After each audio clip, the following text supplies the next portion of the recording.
Hey, good morning, good afternoon, good evening.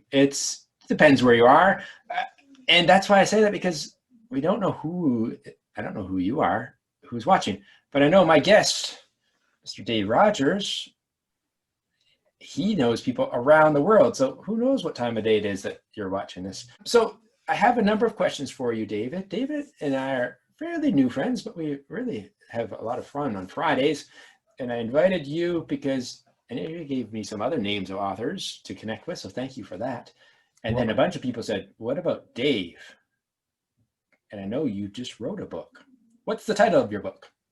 Get 2020 Vision. And it's a mental wellness edition.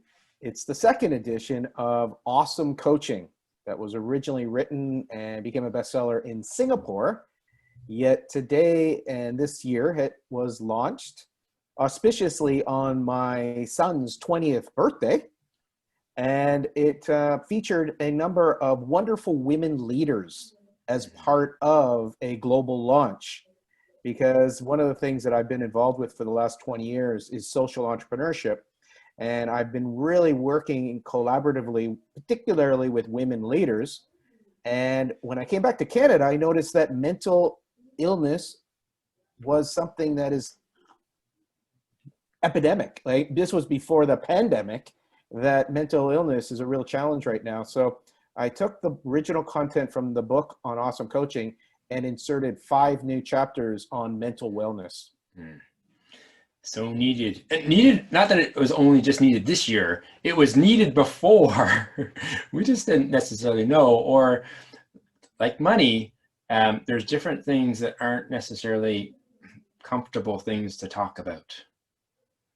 And mental illness is one of them. It's it could fall into, or it used to fall into, the taboo topic. The idea there is we need to have a conversation about it because there's a lot of people in pain. And so I decided to put it into a book, and it's been great because it's created conversation. And it's reached out particularly to men because men are the ones that are suffering in silence. Fortunately, women have a number of mechanisms, their communication strategies, their community focus, their caregiving has assisted many women through their challenges with mental illness, whether it's bipolar, whether it's depression, whether it's loneliness. Women tend to commune well together and communicate well, whereas men, they really haven't developed those skills. We're taught at a very young age, buck up, be a man. And so men don't necessarily want to reach out for some help. They look at it as being weak. And so, in fact, my research showed that men are suffering, and heartache among men is, again, epidemic. And I'm looking at ways to throw out little life preservers so that A, they might be curious, B, they might go and actually have some healthy conversations, C, they might start being nicer to themselves, D, by then transforming themselves, they'll go out and help others. And that's probably the real key to sharing about Get 2020 Vision, because if we can help people get clarity about what they want to do, and they start doing it, they have more fun, they have more joy, they make more money, and then they can make a bigger difference. And that's in many ways where I believe you and I resonate, is that both of us really want to help others. We want to have a good time. We want to have fun. Yet we also want people to feel confident, heal if they're in pain or traumatized, and then express themselves with some fun. And some of the hobbies that you and I've developed over the last year have been phenomenal, and sharing that with more people is wonderful.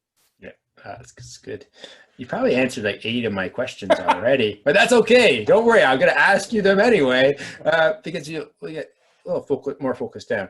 But that was a great start. So if you just want to listen to that part, but don't forget to stick with us, because I didn't tell David, but I've twisted all of my guests' arms and we're giving a copy of his book away. So remember to hang in to the end of the episode, a little bit of a hook to make you'll stay around anyway, but stay to the end to learn how you can get a chance to get a copy of his book, as well as where to get a copy when you want to buy it. All right. So one of the things I say is it's the Cole's Notes version. So as much as we love to read, look at this bookshelf. There's all these books. And I'm like, so busy, David. I'm so busy. I'd love to be able to read your book someday, but I don't have time. I got like 12 other books I'm reading right now. What's the one thing that you could share with me right today that if I didn't read your book, the one thing, don't tell about the whole book, just that one thing that if I just knew that, I'd still want to read your book, but it would get me started. That's a great question. One thing out of the book, it's breathe. So it's a book about breathing.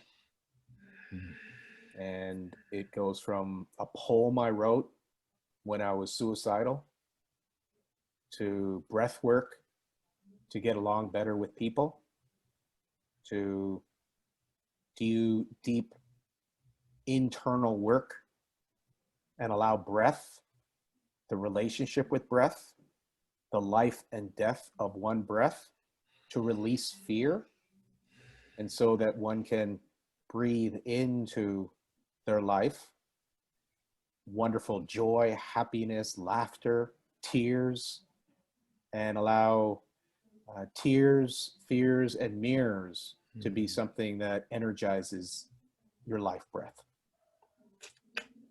All right. I'm gonna run and get that book right now. We gotta pause. Put us on pause. No, there's no pausing. No, we don't have no time to pause. But there is time to pause, right? So that's the thing. Breathe. Like, pause. Hey, let's just take a minute right now. Like not a minute, but let's just 3 times. If you do that, it can totally change your physiology. It can change your oxygenation to your body, and it can change your life. Oxygen to your brain. Breath. Absolutely. And so, guys, the next time you get angry, breathe. That's why when we were younger, we were told, breathe 10 times before you speak up. Because often what we say, we don't really mean. We're just so frustrated. We're angry. We're upset. And we say things that just, we can't take them. It's that you can't unscramble scrambled eggs, right? Sorry. We're Canadian. Sorry doesn't cut it sometimes. Like it's good to say, but it doesn't really cut it sometimes. All right. Who needs to read the book? We know about marketing. A book written for everybody is a book written for nobody. Now, this book is focused on men's mental wellness, right? And so the beautiful thing about it is it really is to assist men who are going through a really difficult time right now. So many men between the ages of 35 and 60 have lost their way. They don't feel they're worthy. They're feeling disconnected. They're into addictions. They're into violence. And they're just screaming out. And the biggest rate is they're committing suicide. And so this book is for men that are perhaps at the end of the rope. The challenge is that many of them aren't going to read. So there is the component of it is focused on men's mental health, yet the beautiful word called woman can also use it as a way to develop the skills and the techniques to help that man who might be stuck in a cave. And that's the other piece. Or it could be for the parent whose child or the child whose parent. Correct. So I had an interview earlier this week where it was a book written for people with disability. So it's written to that person, but it's also written, say, if you're a caregiver for someone, just here's how to, And so that's super great. All right. Moving right along. Advice. So for me, speak to me. We talked about it earlier this morning. The new book isn't out yet. Hasn't even really, nothing is actually on paper. Lots of post-it notes and lots of things. What's the one piece of advice for a new author? For someone who wants to be an author. Absolutely. And again, this is one piece of advice is have fun with the project. It's an experiment. It's a project. Have some fun with it. Just like when you were a kid having a new game or a new ball, or go and have some fun with it. When you're an author, when you decide to be an author, you're an author in process. That is a card to connect with people that are beginner authors, thinking about being authors, best-selling authors. It gives you the ability to reach out to anyone in the world who has written a book, and they're going to be there most likely to help you. Yeah. That's the playing of the game. So you have this ball called a book. Go pass it around, go bounce it, go pass. If it's a hockey puck because you're Canadian, go pass the puck. It's so much more fun when you do it with others. That's what you're doing right now, Dwayne. You haven't even got this book yet. You went out and 30 people want to help you on your project. That's the tip. That's the invitation to anyone who's thinking about writing a book. Go and have some fun with it. Yeah, that's good. All right. What did you learn when you were, so you said this was a previous version and you've updated it, but in the not necessarily from the first go around, but the second go around, this book, what did you learn about yourself? Again, I believe the big learning was, first of all, I took advice from my editor. She said, Dave, we need to re-release this book. I go, why? And she goes, because it's so good. And like, why don't you redo it for 2020? And I said, oh, okay. And then instead of just saying, oh, okay, I said, well, I really would like to infuse this new information. And therefore I did a deep dive into mental health. And I reached out to a Florence Nightingale award-winning nurse in New Zealand, the #1 lady who does elderly care for the government of New Zealand, a deaf nurse who specializes in palliative care in Singapore, nurses and doctors here in Canada, psych workers, psychologists. And I went out and did a deep dive into the mental illness issues. And so that new 5 chapters was so beautiful because I got to be a curious child. And then the nicest thing I did is that my editor, I made her a co-author of the book. So she's actually written on the cover of the book. So it wasn't just her being my editor. I took a page out of Robert Kiyosaki's book, Rich Dad, Poor Dad, because he didn't even write the book. Sharon Lecter did.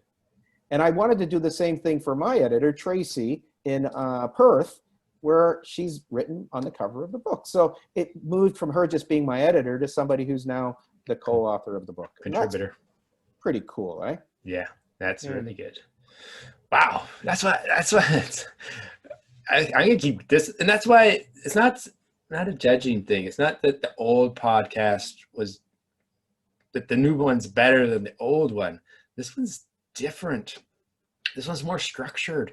The one I used to do was just kind of not randomness, but we had a conversation. So it was Comm Café. It was still Comm Café. It was conversations.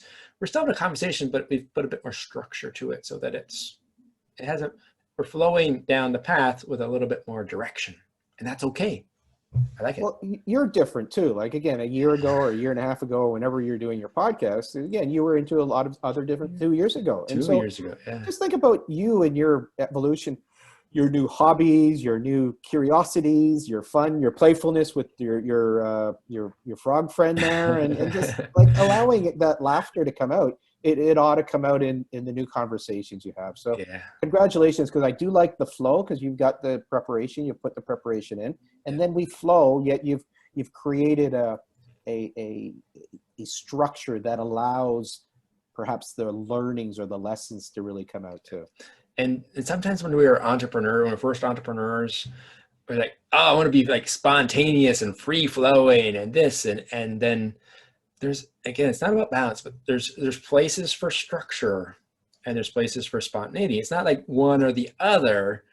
It's not or, right? There's everything. Pretty much we should just get rid of the word or almost from the English language. Say everything can be and. It's just a matter of how do you, it's like a recipe, right? Making something. Sometimes there's an order. There's a quick little side story. The difference between cooking and baking, right? So you like cooking and baking probably. So when you're cooking, so if I'm making like a stir fry, if I'm making dinner, there's a recipe, but you don't you kind of follow the steps, but you don't really have to, right? If you put in the mushrooms before the peppers, it's not really a big deal. May change the flavor a little bit, not a big deal. If you're baking cookies and it says blend the sugar with the eggs and the butter first, if you don't follow that and you put in the butter at the end, my son discovered that. And then we teased him about it to say, hey, when you're baking, there is an order to it. If I'm making sourdough bread, I started making sourdough bread. There's an order. If I don't kind of follow the structured, or you can play with it a little, but if you don't follow the main structure, the end product is very different. Where if you're cooking, not so different. So structure's good, and just figure out how to work with it. All right. I asked this question to some people. So some people, they struggle. It's really interesting about the words we use and taking the time. So I did a really good job, I think, on the first 4 or 5 questions. And then the last question, just kind of how I worded it. It's hard to word it, so it's easier when I tell people. All right, so you probably already have that one person who's read your book. Like who you, sort of like if you wrote the book, this is the one person you want to read it. But who's that one person that you don't necessarily, you know, but they don't necessarily know you, that if I was buying a book for Christmas and I gave it to this person, they read it and they emailed you and said, whoa, David, job well done. It would kind of make your day.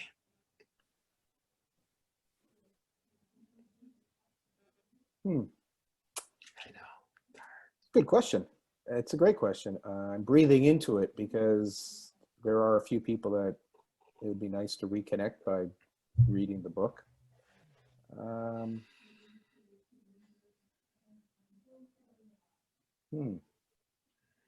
Stumped them. Actually, I've got 2 or 3 names right now because Hey, you can have more than one.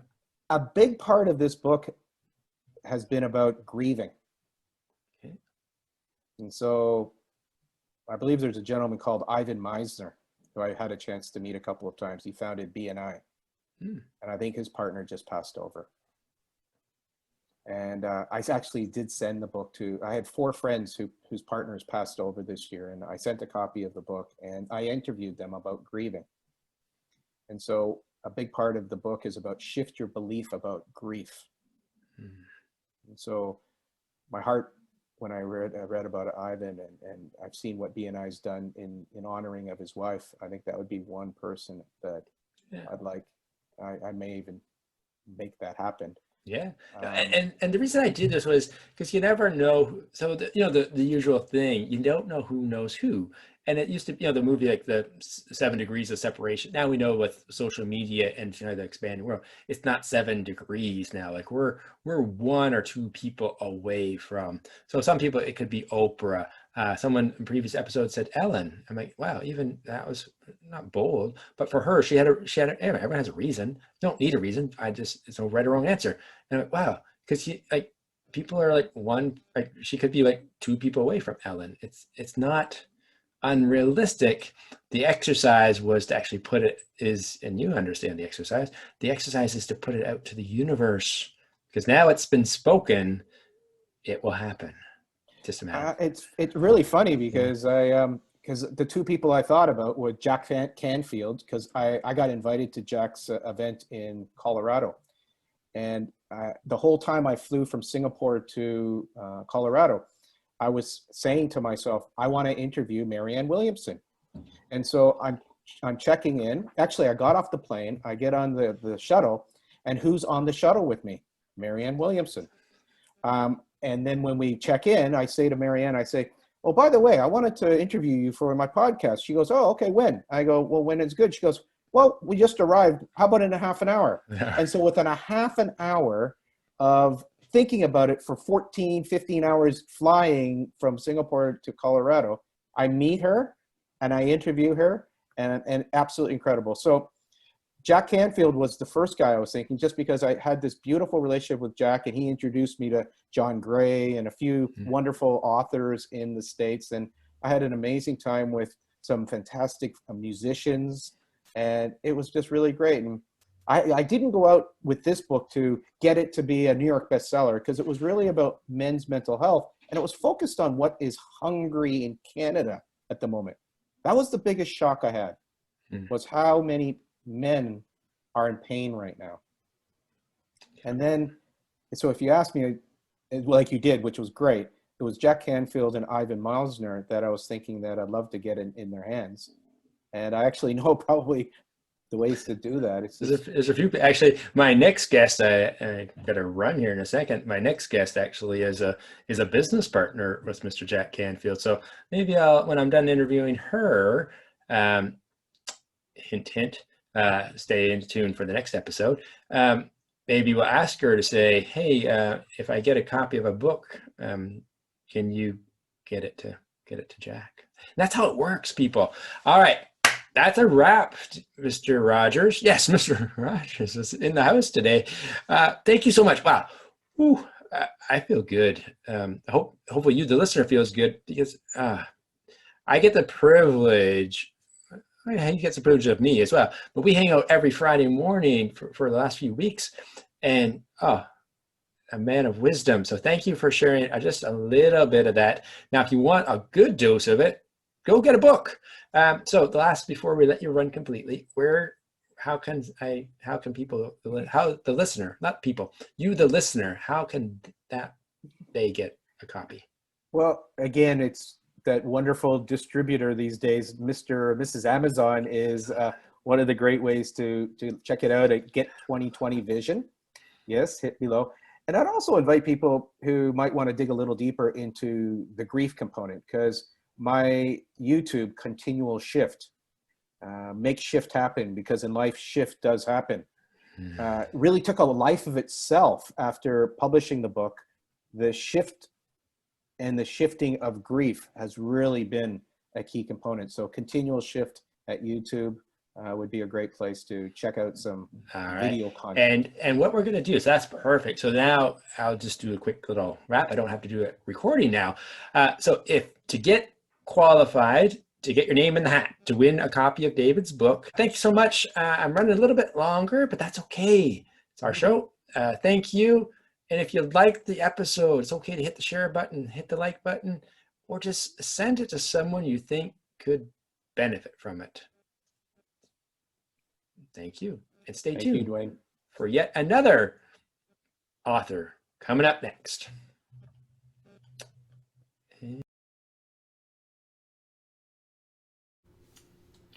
All right, thanks for watching, and you're ready? You want in on the prize, right? So make it super easy. Just simply email me, and the email address is guest@dwaynerichards.com, and in the subject, put either the name of the book, if you remember that, or the guest. Guest named always in the subject. So just email me in the subject the guest of the episode you watched, and send it to me, and that gets your name into the draw. Wait, email me and you're in the draw. Thanks again for watching. If you liked the episode, it's okay to give it a like.